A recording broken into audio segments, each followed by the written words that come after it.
Pag-uusapan natin ngayon, ito po 'no, yung mga sinabi po ni VP Sara ngayon sa The Hague, Netherlands, diyan po sa Duterte Street. Sabi niya po, "Kung mai-impeach man ako, ito po ay sinulat na ng Diyos." 'Yan, ipinaubaya na po ni VP Sara yung kanyang kapalaran. Kasi yan po yung paniniwala daw ni Tatay Digong. Pag-usapan din po natin yung iba pa pong mga sinabi ni VP Sara at iba pa pong balita na ngayon-ngayon po napakainit 'no. Ombudsman, pinangalanan na po ang mastermind dito po sa tinatawag nating flood control scam. Katulad ng inaasahan, si Martin Romualdez at si, Saldico ang pinangalanan nito pong, ombudsman. At kakasuhan na po sila. Finally, mayroon na po na pangalanan. Lacson, habang ikaw ay dumadaldal pa rin, yung ombudsman ay pinangalanan na ang yung mga mastermind. Katulad po ng medyo may pagka-prophetic. Ito pong datingan ni VP Sara ay marirealize po natin na all along yan po ang dalawa na yan, yan po yung dahilan kung bakit siya nag-resign, 'di po ba? Okay, ang tanong lang mga kapatid, bakit hindi ito binabalita, ini-ignore po ito ng mainstream media? Grabe 'no, ha? Yung sabi ko napakalaking balita nito. Una kong nakita dito po sa Ang Balita, tapos nung scroll ako, teka muna, bakit hindi binabalita 'tong kay Martin ng lahat ng mainstream media? Grabe 'no, ha? Ang laking balita po niyan, pinangalanan siya ng ombudsman na siya yung isa sa dalawang mastermind tapos hindi binabalita ng mainstream media. Bilyonaryo lang po, hindi naman matatawag na malaking mainstream media yung bilyonaryo. Bakit kaya? Tindi 'no? Buti pa nga si VP Sara binabalita ng mainstream media pero 'tong ombudsman, hinagilap ko po talaga. Ang mga huling balita nila yung mga luma pa po. Pero itong naganap ngayon, bilyonaryo channel lang po yung nagbalita na, tinag na mastermind. Bakit kaya? Okay, kasabay po niyan, nahuli po, tiklo itong PGMN. Ayan, yung, Peanut Gallery. Actually hindi ko po sila hindi ako naka-follow diyan kaya hindi ko na-encounter yang mga 'yan. Nagulat na lang ako binabanatan na naman po yung, nahuli po yung, founder ng PGMN, Peanut Gallery Media Network yata yun. Dahil na-entrap po siya sa, ah, tangkang panunuhol kay Martin Romualdez. Bidang-bida ka Martin, So 350 million, yung tangkang panunuhol. Ngayon nung nasabat po 'to, yan DDS na naman daw. Putang hindi nga namin lintik na yan tuwing may mahuhuli kayo DDS. Buwisit na yan. Nahuli niyo lang DDS. Yung pala sabi ni Kifichu, tauhan pala ni Marcos dati yan. Anong kinalaman namin diyan, DDS na naman. Tuwing may mga huli, DDS. Yan po ang mga pag-uusapan na yan kalat po sa media. 'Di ba? Kalat sa media, okey. Paningingikil, yan. Maraming salamat po sa pagtatama. Pangingikil, yan. Kinikilan po, tangkang pangingikil. Ganyan po 'pag nagkamali, tanggap agad. Panunuhol, bribery, pangingikil, kikil. Ano ba English ng kikil? Yan. Tama po. Salamat sa nag-correct. Okay, yan po mga pag-uusapan natin. Pero bago yan, kung bago ka pa lang dito sa ating channel, mag-subscribe ka na. Kung ikaw naman ay matagal na nakasubaybay dito, mag-likes ka na. Pwede rin niyo po itong i-share. No, likes and share po tayo. Ako po ay kukuha lang ng tubig. Nakalimutan ko maghanda ng tubig. Baka kapusin tayo ng water. Water.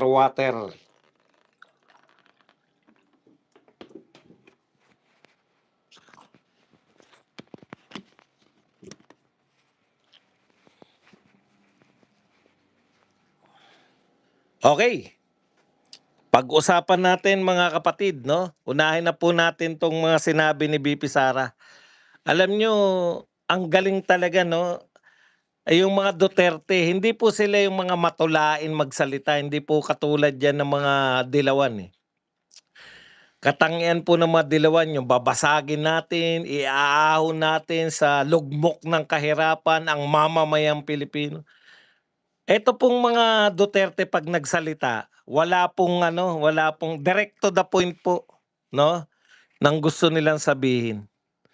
Okay, tinanong po si BP Sara tungkol po rito sa kanyang problema na kinakaharap dito po sa impeachment. O, direkta po ang mga sagot niya.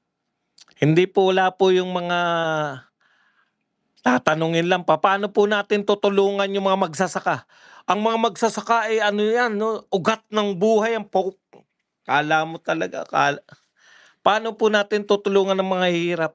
Iaahon natin ang mga nasa laylayan ng mga ng minsan nabubwisit na po ako, peking-peke na ako. Alam niyo yun? Dati okay lang sa akin pero ngayon, kung sino yung mga nagsasalita ng mga ganyan, yung mga bait-baitan at mga mahihiwaga, walang katuturan ng buhay, wala pong pakinabang ang bayan. Ang tagal na nagsasalita niya si Risa Ontiveros ng mga ganyan. Sila Kiko Pangilinan, matagal na mga ano yan. Wala pong pakinabang sa inyong taong bayan. Maanong tutulan nyo na lang, tignan nyo si Libiste. Kahit uutal-utal dahil hindi marunong magtagalog pinipilit na magtagalog. Tignan nyo, binabanatan niya, totoo yung mga sinasabi, namimili tayo ng boto. Oh. Si Vilma Santos, binigyan ng 1 bilyon, ganun na kagad. Wala na yung mga... Tandaan nyo po yung mga nagsasalitang ganyan, mga peking tao. Yung mga hindi makapagsalita ng direkta. Yung dadaanin ka pa sa mga kung ano-ano. Ito lang tinanong eh. Mga mang-uuto. Alam mo yan, mga mang-uuto. Yan po yung mga taong panay pang-uuto lang ang alam. Okay. Bago tayo pumunta kay BP Sara, eto pinapakalat po nila, no? Pag nag-combine daw po, si... Di ko maintindihan kung paano nyo naunawa na pag nag-combine daw po si Leni Robredo tsaka si Raffy Tulfo, matatalo na si Sara Duterte. Kasi magko-combine yung boto. Hindi po ganyan yan sa aktual, no? Kaya nga, hindi po sa aktual ganyan, ibig nyo sabihin yung mga may gusto kay Tulfo, iboboto si Leni Robredo pag naging vice president si Tulfo? O iboboto niya si Tulfo tsaka si Sara Duterte ang presidente? Hindi nyo ba naisip na pwede yun? Mga ugok. Tsaka eto ang laki ng lamang ni Sara Duterte sa Mindanao at tsaka sa Visayas. Ang dami pong tao dyan. Tapos, sigurado ko na ang magiging kandidato, yung mga black voter. Katulad ng Iglesia ni Cristo, yung mga Kingdom of Jesus Christ ni Pastor Kibuloy. Sigurado ko dyan, ang ikakampanya nila at iboboto nila si BP Sara. Ngayon pa lang, naniniwala ako. Yan po, wala sa survey yan. Puta, mamaya ni isang iglesia wala ron eh. Walang na survey, di ba? Tandaan nyo, nakakalat po yan. Baka wala na survey. Ibig niyong sabihin, ganito ang gusto nilang sabihin, eh. Ibig niyong sabihin 'pag nag-combine si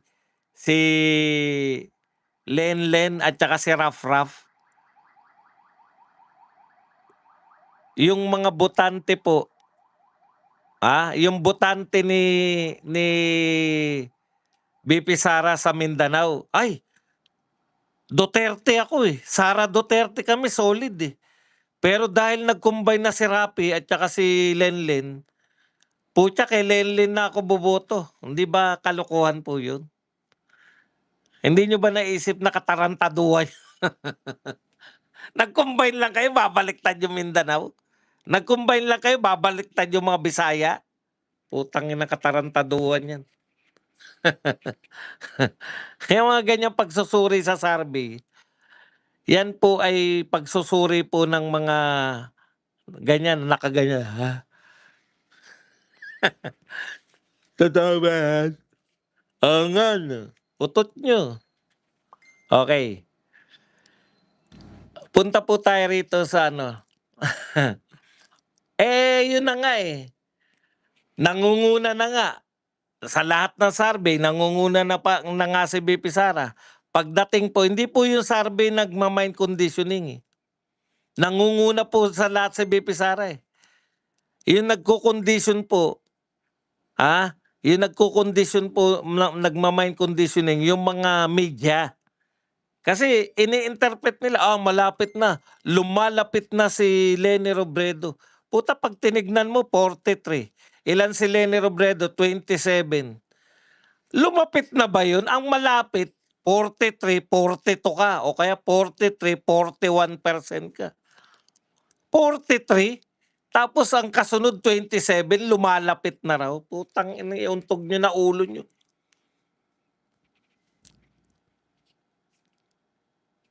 Lumiliit ang pagitan. Lumiliit. Utak niyo lumiliit. Bakit tuyong-tuyo ang aking ano?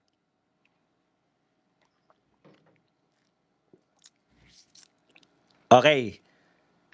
Punta na po tayo sa mga sinabi ni VP Sara. Marami siyang sinabi. Una, eto po. Sabi ni VP Sara, kung ma-impeach ako, yan ay sinulat na ng Diyos. Hindi man ako ma-impeach, see you tomorrow. Di ba? Ang ganda, no? Sabi ko kasi niya, nag-usap sila ni PRRD. Huwag na kayo mag-alala kasi ito nangyayari sa atin. Ito nangyayari sa atin ngayon sa pamilya. Tinadhana na to, Panginoon na. Maganda yung paniniwala nila, no? Bagamat sinasabihan sila ng mga demonyo ng mga kalaban. Pero ang paniniwala po ng mga Duterte, talagang kaloob na ng Diyos to. Kasi tama nga rin naman, no? Sino ba naman mag-aakala na isang mayor sa Davao, isang mayor na taga Mindanao ay mananalo? Hindi man lang siya governor, hindi man lang siya senador, 'di ba? Talagang mayor lang kung tutuusin. Nang marami pa pong mas sikat na siyudad, mas marami pa pong gobernador ng mga sikat na probinsya. Kaya maganda yung paniniwala nila, eh. Dahil diyan, nafe-free yung kanilang mga utak sa mga alalahanin. Kaya maganda pananaw nila, eh. Unlike nitong mga demonyong kalaban, sa tingin nila sila yung nagpapasya. Kaya sila stress lahat, eh. Nakita niyo ba yung mga pagmumukhanan ng mga demonyo? Ikumpara niyo sa itsura ni VP Sara, ni Pulong at saka ni Basti. Ikumpara niyo po yung mga itsura po ng mga demonyo mag-isip. Tignan niyo po. Baka sabihin niyo, bata pa si VP Sara. Mas bata pa po yung mga Makabayan Black, eh. Si Percy Sandanya mukhang bata pa yan, eh. Pero tignan niyo po, yung hilatsa ng mga pagmumukha nila. Alam niyo yung pagkakaiba? Kasi eto sila VP Sara, kahit po sinasabi niyo na mga demonyo, sila po yung tunay na naniniwala sa Panginoon. Kaya sila, ganyan po yung may mga, hindi ako religious, kaya ako problemado. Tignan niyo sila Tatay Digong, sila BP Sara, dapat nagwawala na araw-araw yang mga yan, eh, 'di ba? Sa ginawa po sa kanila, sa patuloy na ginagawa sa pamilya nila. Pero dahil naniniwala nga sila na ito kaloob ng Diyos, very ano sila, eh, wala tayong magagawa. Ako, mayor lang ako, naging presidente, kaloob ng Diyos yan. Gano'n ang paniniwala ng mga yan, eh. Eto kasi mga 'to, control freak lahat. Gusto nila kontrolin pati mga sinasabi ng tao. Si BP Sara, tawa lang ng tawa sila kasi wala tayong magagawa, eh, kung yan ang nakaloob ng Diyos, eh. Ma-impeach ako, okay. Yan talaga yung nakasulat, eh. Pero tandaan po ninyo, may plan B pa kami. Impeach nyo man, bumaha man ng pera kasi trilyon na inuutang ngayon, eh. Pabahain man ng pera dyan, tignan po ninyo yung kapalaran. Yung nagsasabi po na ang pinakamagaling na speaker, dahil kay speaker, bumaha ng IX. Kay speaker, tignan nyo po. Nung yung speaker po na sinasabihan niyang pinakamagaling, yung speaker po na sinasabihan niya na pinagpapasalamat niya na akala mo kung magpasalamat buong buhay niya itataya niya kay speaker. Ni hindi mo marinig ngayon ay pagtanggol si speaker. Di ba? Pinagtatanggol ba ni Luis Cruz si speaker? O ngayon, may kaso na. Mastermind.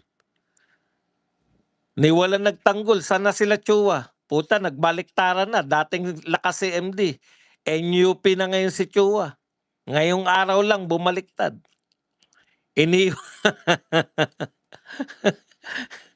Iniwan na si speaker. Yung mga nagpapalakpakan para kay speaker, iniwan na si speaker. Iniwan sa ere. Ganyan kademonyo yung mga tao na aasa ka dyan. Pucha, pustahan tayo, marami dyan babaliktad. Oh. Pag si BP Sara na presidente, lahat yan, marami dyan magbabaliktaran. Maniwala kayo sa akin. Okay.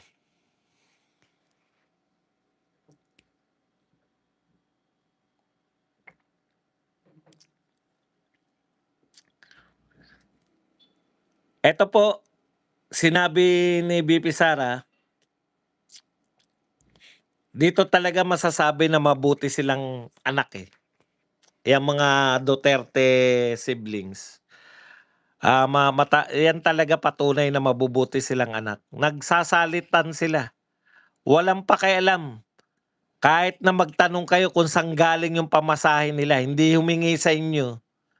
Biruin nyo, pinakulong nyo tapos ko-questionin nyo bakit may pangdalaw sila. Pinakulong nyo si Tatay Digong dyan po sa The Hague, Netherlands. Tapos, pagdadalaw po si BP Sara, sasabihin nyo, umalis na naman yung biyahera. Nung araw, wala naman pong pinupuntahan si BP Sara nung hindi pa po nakakulong si Tatay Digong. Wala pa pong pinupuntahan niya si BP Sara. Dito lang po yan sa bansang Pilipinas. Yan yung sinasabi nung Attorney Chico, eh. Banat kayo ng banat. Putya, yung presidente natin. Kita nyo naman po kung paano bumiyahe yung presidente natin. Hindi nyo naman mabanatan. Banat kayo ng banat sa confidential fund ni BP Sara, pero yung trilyon-trilyon na ninanakaw sa flood control, hindi nyo binabanatan.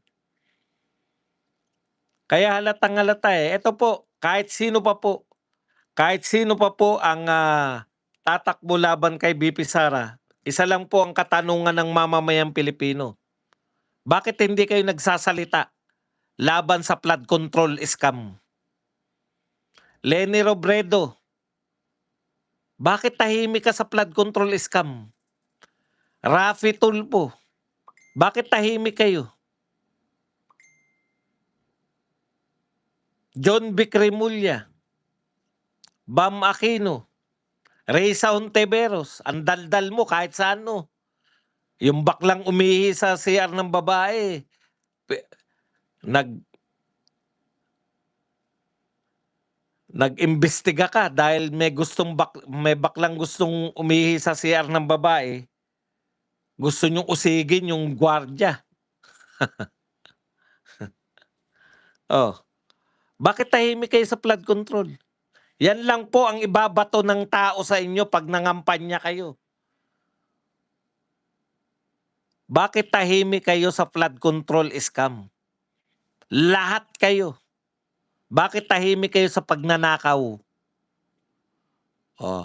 Ngayon, ibig sabihin, pag nanalo sila, tuloy lang ang nakawan. Tahimik nga sila ngayon eh.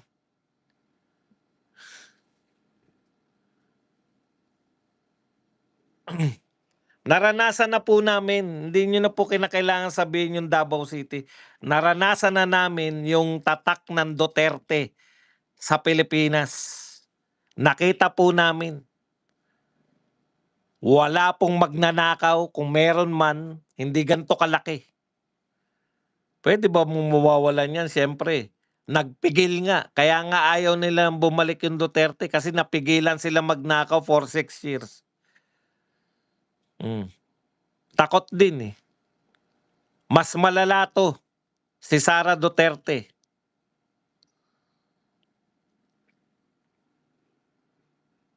Ang takot lang naman sa mga Duterte, yung mga kriminal, mga magnanakaw at kriminal. Pero yung mga katulad natin, na sumusunod sa batas, puta, tuwan-tuwa tayo na Duterte yung pinuno. Hindi tayo nangangamba yung mga anak natin dalaga. Eh baka may anong mangyari. Okay. Yan lang po ang pagpipilian nyo. Kahit sino po dyan, mag-combine-combine man yan, wala pong hindi tahimik po lahat yan sa mga magnanakaw sa flood control. Yun lang itatanong nyo, bakit kayo tahimik? Ang iingay pare-pareho niyan, yung magkapatid na Tulfo, maingay yan. Yang si Leni Robredo, naku po. Nung panahon na Vice President yan, dumadayo pa yan para siraan si Tatay Digong eh. Dumadayo pa sa ibang bansa eh. Oh. Pero bakit tahimik ngayon sa mga magnanakaw sa flood control? Ganyan talaga buhay.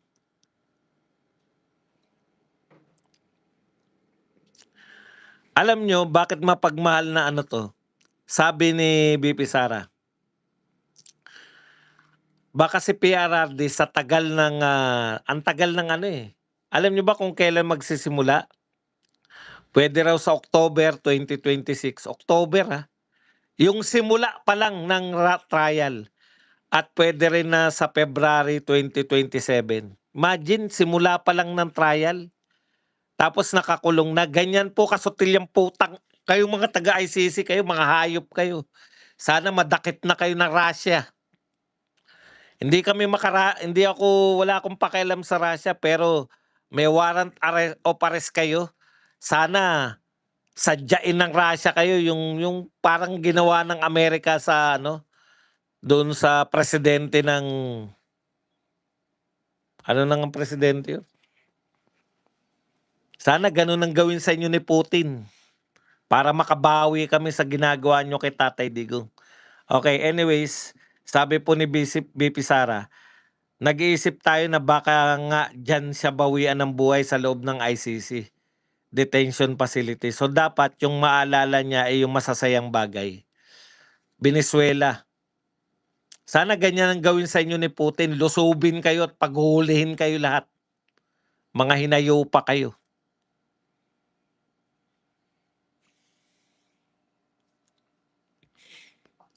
Kaya pala hindi po siya nagsasabi, wala pong yung sa impeachment ni VP Sara, hindi po alam ni Tatay Digong. Hindi nila pinaalam para naaawa si Sara Duterte kasi mag-isa lang siya.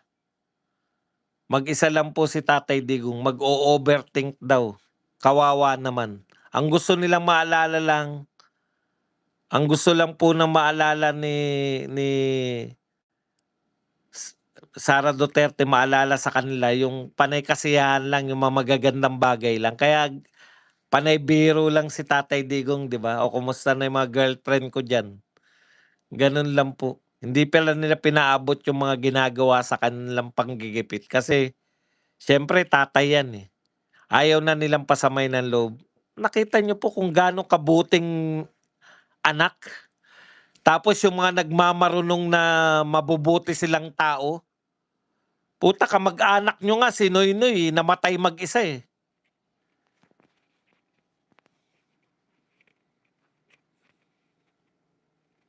Masyado kayong ano, yan ang tunay na pagmamahal sa pamilya. Kung kaya mong mahalin yung tatay mo ng ganyan, hindi sila naglulubay ng suporta.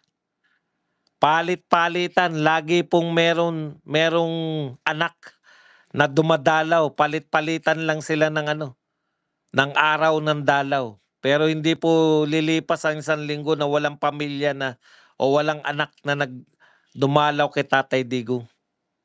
Ang malupit nun, hindi sila nagsusumbong na ito po ginagawa sa akin. Kapakanan pa rin. Okay, isa pa pong pinunto ni Tatay Digong, ni VP Sara. I think it's unfair dahil hindi naman sila Vice President. Ang hindi naman sila ini-impeach tulad ng asawa at anak din ng congressman, they have the right to privacy. Yan po ang problema dito sa mga congressman na 'to, eh. Dinamay na yung mga asawa, dinamay pa yung mga anak. Si Kitty Duterte, anong kinalaman ni Kitty Duterte diyan sa mga politika? Pilit na sinasangkot si Kitty Duterte. Tapos eto, pilit sinasangkot yung asawa ni VP Sara.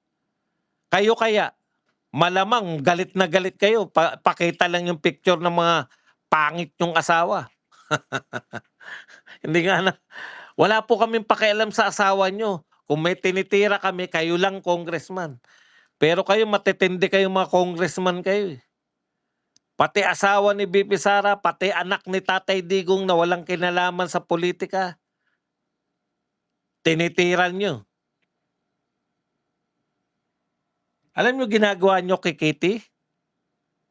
Imbes na yung bata nagmo-model-model lang, dadagdagan nyo pa ngayon ang sakit ng ulo nyo. Hinahatak nyo si Kitty para mamuliti ka na.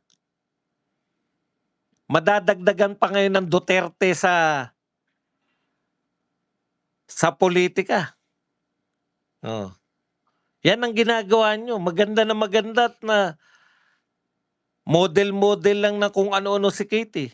Model ng makeup, model na. Totoong model to, hindi yung asawa ng senador na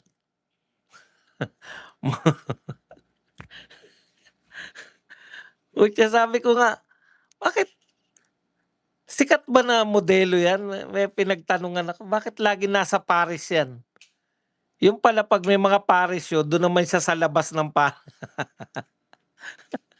Rumarampa sa kalsada.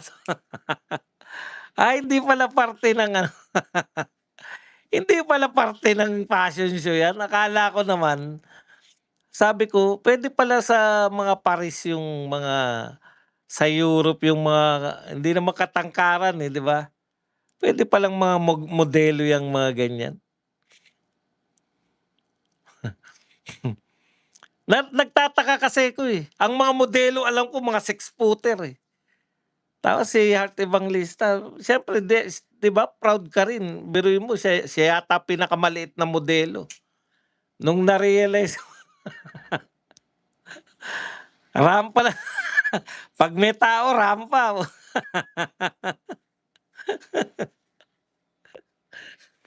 Gano'n pala po siya. Yan si Kitty modelo talaga dahil, may mga mino-model na ano, eh, may mga mino-model na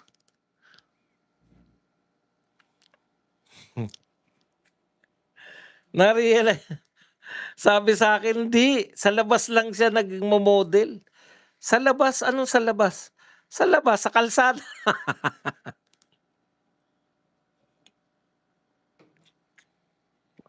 Gano'n pala 'yun, may mga modelo na sa loob.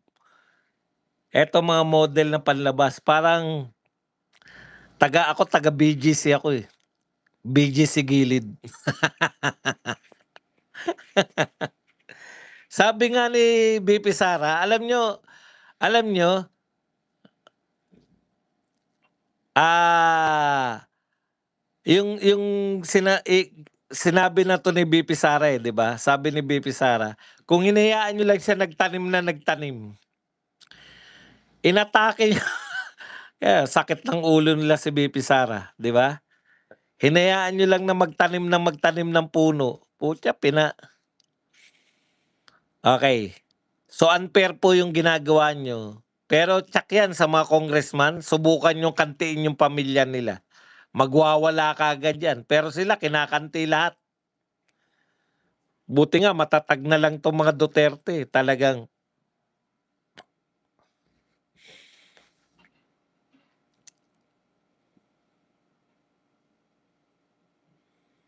meron pang sinabi, ito po sabi po ni VP Sara yan, yung Marcos administration nanawagan po siya na i-prioritize niyo naman. Sa totoo lang po, ito po ang problema ng Pilipinas. Ang taas po ng inflation rate.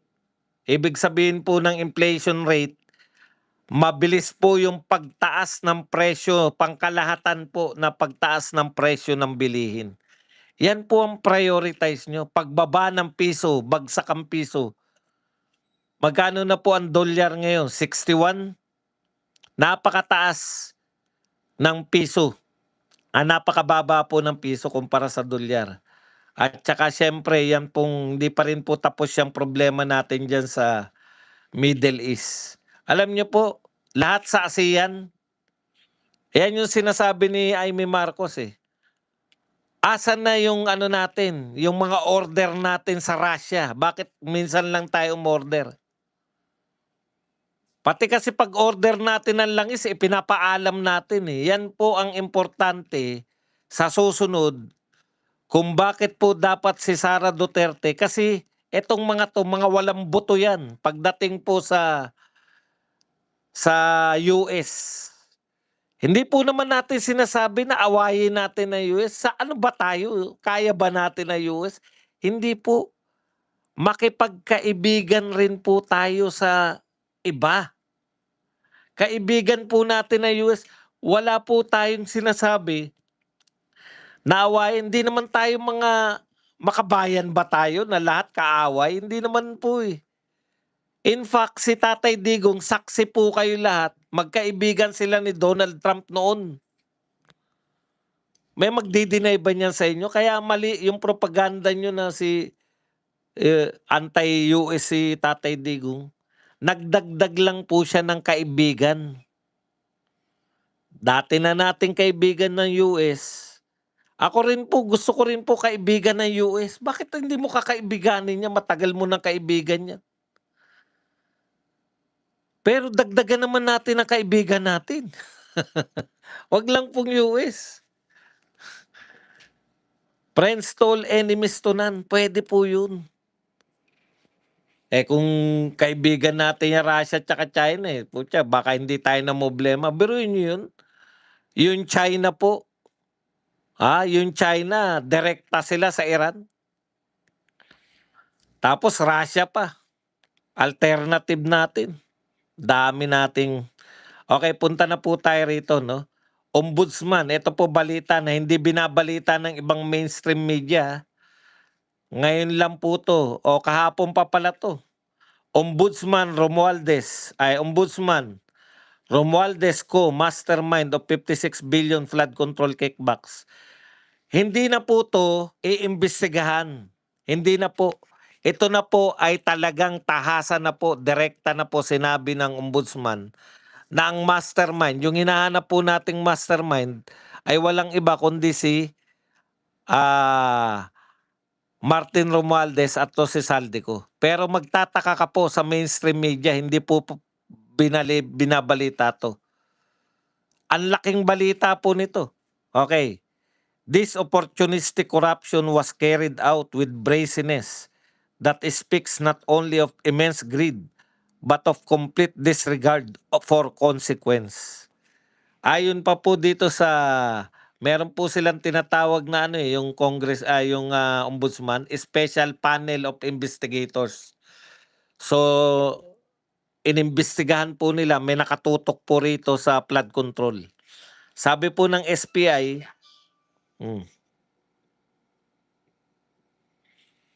sabi po ng SPI o Special Panel of Investigators,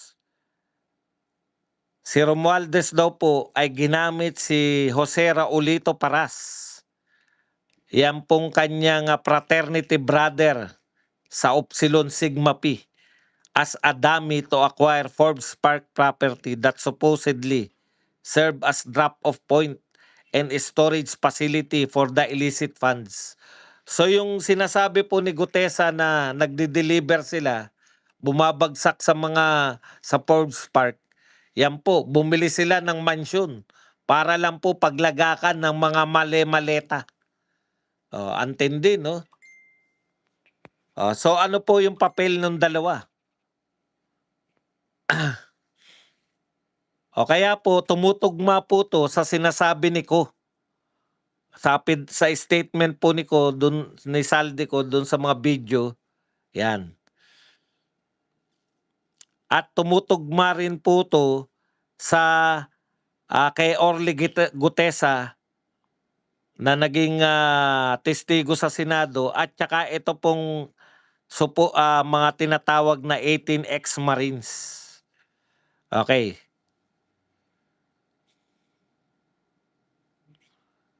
So sa video statement mo po ni Ko, 2 billion kickbacks. Monthly quota. Pucha, antindi. Monthly quota na 2 billion. Kickbacks kinukuha po nila sa DPWH. At ito po ay dinideliver sa McKinley in Forbes Park, Makati.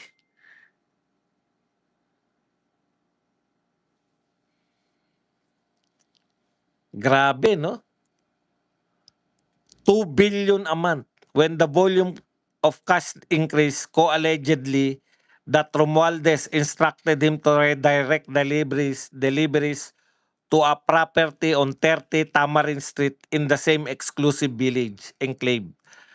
Gutesa, for his part, said he regularly transported suitcases of cash from Coast residence to the McKinley Drive property, an account corroborated by two former employees, Christopher Esquivel and Hill Natividad. So ito po yung mga ayaw ipatawag ni Lacson dyan po sa Senado. Ito po yung mga testimonya po nila, yung ginamit ng ombudsman, yung mga pinag-corroborate. Kasi gano'n naman po talaga ang evidence po, pag may nag-corroborate, yan po, mabigat na po yan, yung testimonial evidence pag may nag-corroborate. Ito pong sa ex-Marines, meron na silang corroboration, nagko-corroborate po yung kanilang mga sinasabi. Tandaan po ninyo matagal po yan, di ba yung iniimbestigahan sila, isa-isa yata silang iniimbestigahan. Naalala ko lang bigla, nung sila ay sumalang dyan, ombudsman ba sila sumalang o NBI? Sa ombudsman, isa-isa sila, di ba? Hindi sila pinayagan na sabay-sabay.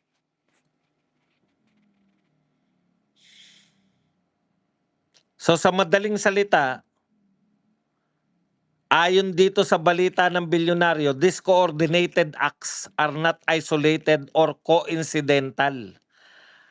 Rather, they reveal a synchronized and interdependent operation. Romualdez provided the authority, direction, and ultimate control while co-executed the operational aspect. So si Romualdez po, siya po yung pinaka nagbibigay po ng direksyon. Meron po siyang control. Si Ko naman po, siya po yung nag-execute. Kaya mga tauhan niya po yung kumukuha ng mga bilyon-bilyon na mga lagay ng DPWH. Sila po yung nagdi-distribute sa mga piling tao. Kasama po na po sa mga sinabi nila na sila'y nag-deliver dun po sa Ilocos. Oh. So kaya po may mastermind kasi hindi po to isolated. Ako nga, ang tansya ko dyan, yung iba, putya, bakit sila lang? Nakigaya na rin yung iba eh. Kasi po, matetrace po lahat yan, di ba? Doon nga po sa pagbabudget. O, nakita po natin no, sa pagbabudget kung paano po nakokontrol.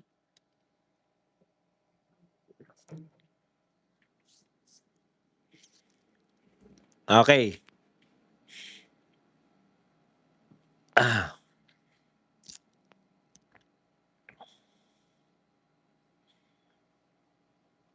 Pumasok din po rito yung 2 million na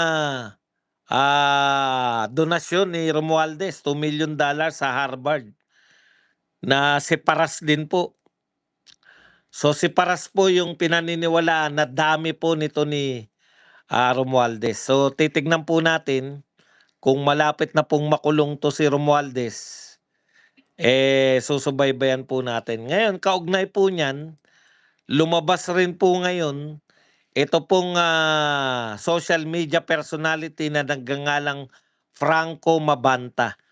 Ayon po kay Kipichu, ito raw pong Franco Mabanta na to. Oy, makinig kayo, kayong mga aang-aangan na mga nagbibintang na DDS na naman to.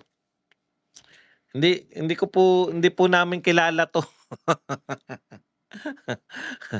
halos kakilala na namin lahat ng mga DDS personality, pati po yung mga iba't ibang vlogger halos, no? O, kaya po, tinignan ko nga yung PGMN eh. Eto, tignan nyo lang po sa Facebook. Tignan nyo lang po kung anong uri ng ano yan. Ito actual po to tignan po natin yung PGMN para patunayan lang po na hindi po sila mga Duterte. Ito po, inaano ko lang po yung mismong channel nila. PGMN. Naku, natabunan na kasi ng ano.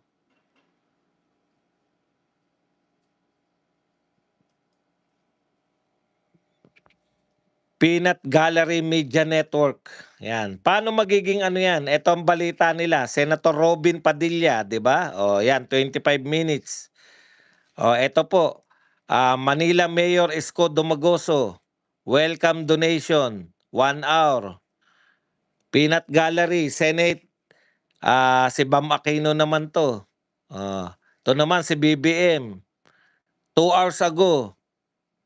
Bawat barangay makikinabang, si BBM naman. Ito naman po, Attorney Paulo Panelo naman, 4 hours ago. JB Ejercito, 5 hours ago. Senate, pass yung People's Freedom of Information Act, 7 hours ago. Peanut Gallery Media, 7.2 inflation rate. Peanut Gallery, Entolula Beach in El Nido, pati El Nido. House Speaker Faustino D. Niwala pa ngang Vice President Sara Duterte. Paano naging, to? Mayon Volcano. Strait of Hormuz.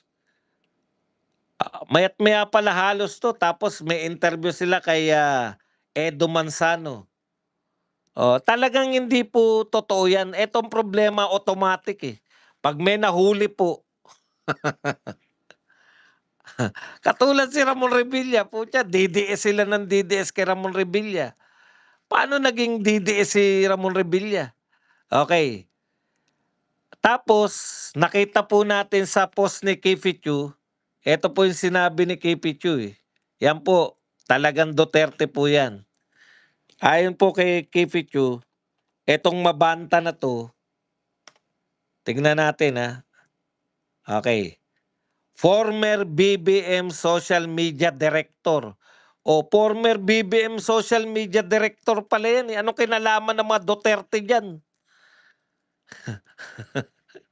Wala po kaming kinalaman diyan, hindi po kami kumukuha ng balita diyan sa PGMN na yan. Nakita niyo naman yung mga balita nila, ano mahita namin dun. Oh, mas marami pa kami mahita sa bilyonaryo. Hindi rin ano yan, tsaka yung ang balita ngayon, hindi rin po mga Duterte yan. Lahat na lang Duterte, 'pag meron nahuli Duterte, 'pag merong ano Duterte. Pati si Ramon Revilla kailan naging Duterte yan? Alyansa nga yan, eh. Kamakailan lang tumakbo yan, eh.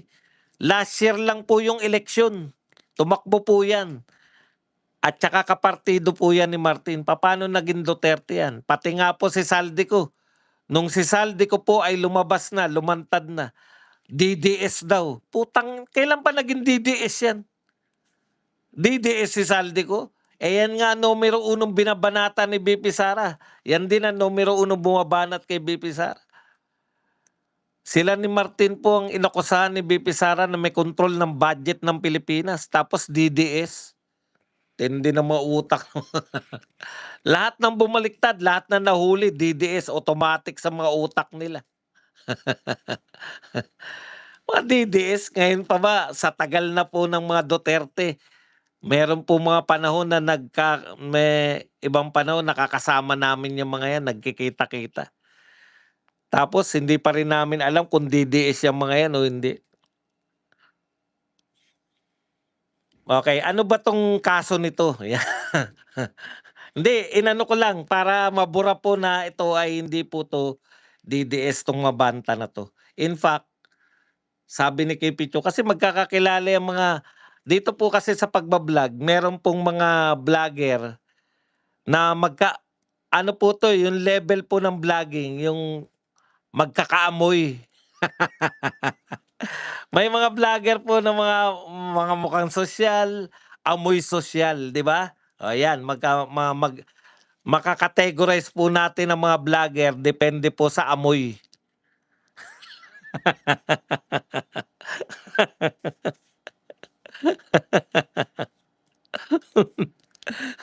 Kaya magkakakilala yan kahit magkakalaban, magkakaamoy naman yan, eh. So magkakakilala sila nila Kipichu kasi naroon sila sa mga vlogger or social media personality na mga amoy amoy bebe. Amoy pa bebe. Kasi kami po yung mga vlogger na amoy ano talaga, amoy alikabok, amoy kalsada, ganun po. Depende po yan. Dahil kami medyo kasama po namin yung tinatawag ko po na maglulupa. Minsan sumasama loob nila. Hindi ko po kayo sinabi na hampas lupa, maglulupa. Ibig sabihin, lagi kayong on the field, 'di ba? On field. Kami ganyan diyan po kami galing, kami mga Birada Agila. Natiyempo lang na na-recruit kami. Napanood kami ni pastor, okey 'tong mga ano na 'to, mga amoy lupa. Tayuan natin ng programa 'yan, ayan. May program lang kami pero ang kaamoy po namin sila pa rin. Ang mga ano namin magkakaamoy pa rin po kami, ayan, yung mga 'yan. Ah, okey? So kakilala po nila 'yan. Kami mga kakilala namin yung mga haragan, eh. Ano ba yung nangyari? Puta ang dami mong intro badong. Ano na yung nangyari? Masyado kang ano eto po, kinikilan po nila. Maraming salamat po sa nag-correct sa'kin, hindi po suhol. Kinikilan po nila ni Franco Mabanta allegedly, ayan, extorting money from a lawmaker. Yung lawmaker po na 'to si Representative Martin Romualdez. Di umano, ayon sa NBI, sila po ay nangingikil kay Romualdez ng 350 million pesos in exchange for not releasing on his platform a content linking the former speaker to flood control anomalies. So meron pong mga hawak, ito pong PGMN, yung Peanut Gallery Media Network. Meron po silang video o content na magpapakita po, magsasangkot kay Martin Romualdez sa flood control scam na to. Okay. So nagkaroon po ngayon ng entrapment kasi nanghingi po ng magkano ba to? Meron pong hiningi na 70 million mahigit na paunang bayad. In-entrap po sila, mark money po yung binigay dito kay Mabanta kaya po nahuli. Yan. Pero ayon naman po kay Mabanta, it's not extortion. Yan. Hindi daw extortion yun. So titignan po natin, Mabanta is currently under the custody of NBI while it prepares the charges to be filed against him. Yan yung sinasabi natin na kung meron pong nanunuhol o nangingikil, pwede nyo pong ipahuli, di ba? At least ano yan, yan po yung binibintang sa kanya. Nahuli po siya na nag-extortion o nangingikil kay Martin Romualdez. Teka lang muna. Mag-iisip ka no? Kung ikaw naman si Martin, di ba? Kung ikaw si Martin, bakit ka naman makikipag-deal dito kung wala ka naman talagang dapat itago? Yun yung point ko Siguro naman pinakita ng tao na yan na eto yung video namin o kung ano man. Kung ano man yung hawak niya kasi content ang sinasabi. Ibig sabihin, hindi po pwede po yan na gumawa sila ng content na nagpe-present na si Martin ang utak o kung ano pa man, or may video sila na hawak na naroon si Martin. Haka-haka ko lang to. Kasi hindi sinabi. Ang sinabi lang po ay kapalit ng content na ibubulgar nila, ayan, of not releasing. Ayan. Basahin ko lang na maigi. Mahirap na tayo mamali. Maraming matatala sa mga mata at mga na magkamali lang kayo. Namin kayo na fake news. Ito po ay ABS-CBN. Ayan. The NBI said Mabanta allegedly tried to extort 350 million from later Representative Martin Romualdez in exchange of not releasing on his platform a content linking the former speaker to flood control anomalies. So, kung ikaw naman po si Martin, bakit ka naman magbibigay, 'di ba? Kung malinis ka, di inentrap. Hintayin na lang po natin yung mapaliwanag nila. Sa akin lang po, kunwari may magbabanta po sa akin na i-entrap ako, mag-extortion na alam kong hindi totoo. O bakit ako magbibigay sa'yo? Bakit kita papansinin?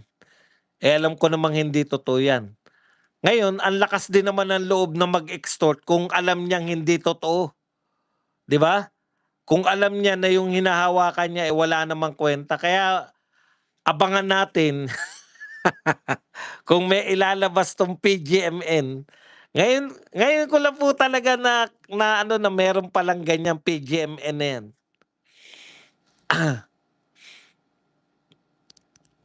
Magbibigay ka lang po kung may bigat yan. Halimbawa po, sabihin ako na ako po ay nahuli kita, Boss Buds, di ba? Na may chiching ka. Eto ginagawa mo sa beer house. Nakunan ka namin ng video. Katarantaduhan po yan. Kung may gagawin po ko, VIP na agad. Biro lang. Biro lang. Hindi ko po alam yun. Naririnig ko lang yung salitang VIP. Hanggang dito na lang, hindi pa pala. Ngayon naman po ay oras na para sa ating tanungan portion, 'yan.